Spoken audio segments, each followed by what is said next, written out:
नमस्कार, मी साक्षी आणि येस मराठी न्यूजमध्ये आपलं स्वागत। आताच एक बातमी हाती आली आहे, त्याबद्दल पाहूयात एक सविस्तर वृत्तांत। नाशिक जिल्ह्यातील BLO आदेश नेमणुकीमध्ये अनियमितता। शिक्षक परिषदेचे उपजिल्हाधिकारी नाशिक यांना निवेदन। नाशिक जिल्ह्यातील सर्व तहसीलमधील तसेच दिंडोरी तालुक्यामध्ये उपविभागीय अधिकारी आप्पासाहेब शिंदे यांनी BLO आदेश प्राथमिक शिक्षकांना दिले। सदर आदेश देत असताना उपजिल्हाधिकारी निवडणूक अधिकारी नाशिक यांनी दिलेल्या मार्गदर्शन तत्वानुसार BLO आदेश न दिल्याने महाराष्ट्र राज्याचे शिक्षक परिषदेच्या वतीने उपजिल्हाधिकारी माननीय मंगरुळे साहेब यांना संजय बबनराव पगार, राज्य कार्यवाहक महाराष्ट्र राज्य शिक्षक परिषद प्राथमिक विभाग यांच्या नेतृत्वात निवेदन देऊन झालेल्या अन्यायाबाबत दाद मागण्यात आली। उपजिल्हाधिकारी माननीय मंगरुळे साहेब यांनी उपविभागीय अधिकारी दिंडोरी यांच्याशी प्रत्यक्ष चर्चा करून दिलेल्या आदेशांचे पुनर्निरीक्षण करण्यासाठी प्रयत्न करण्यात येतील। प्रत्येक गावात शिक्षकाव्यतिरिक्त इतर शासकीय निमशासकीय कर्मचाऱ्यांना प्राधान्यक्रमाने अगोदर आदेश दिले जावे व पर्यायी कारणास्तव शिक्षकांना आदेश देण्यात यावे अशी निवेदनात मागणी करण्यात आली आहे। त्यानंतर दिंडोरी येथे उपविभागीय अधिकारी आप्पासाहेब शिंदे यांची शिष्टमंडळाने सर्व BLO समवेत भेट घेऊन शिक्षकांवर कशाप्रकारे अन्याय झाला ही बाब निदर्शनास आणून दिली।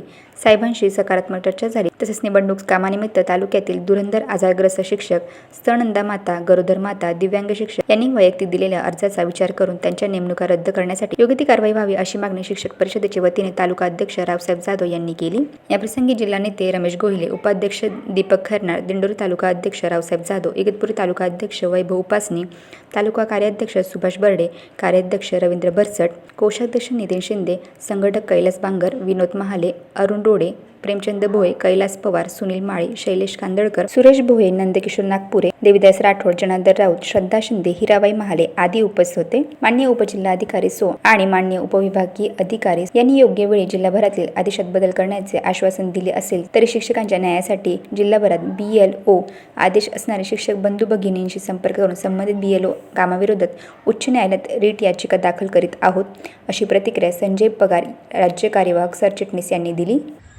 महाराष्ट्र राज्य शिक्षक परिषदेचे राज्य कार्यवाह यांच्या नेतृत्वात माननीय उपजिल्हाधिकारी साहेबांची भेट घेतली आणि या संदर्भात आता स्वतः सर आपल्याशी बोलतील।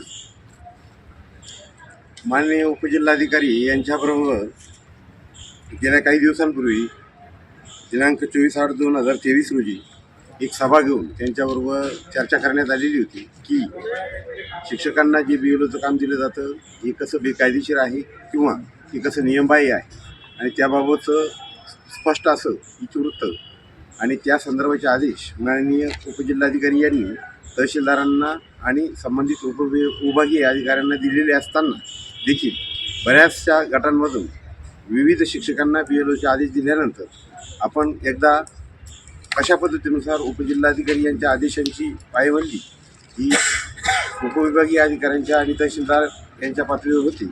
या संदर्भाचा निवेदन आपण देऊन शिक्षकांना न्याय मिळावा याच्यासाठीची आजच्या उपजिल्हाधिकारी यांच्याबरोबर गाठ घेऊन त्यांची चर्चा केलेली आहे। अशाच प्रकारच्या ताज्या घडामोडींसाठी येस मराठी न्यूज YouTube चॅनलला शेअर करा, सबस्क्राईब करा, लाईक करा आणि पाहत राहा येस मराठी न्यूज।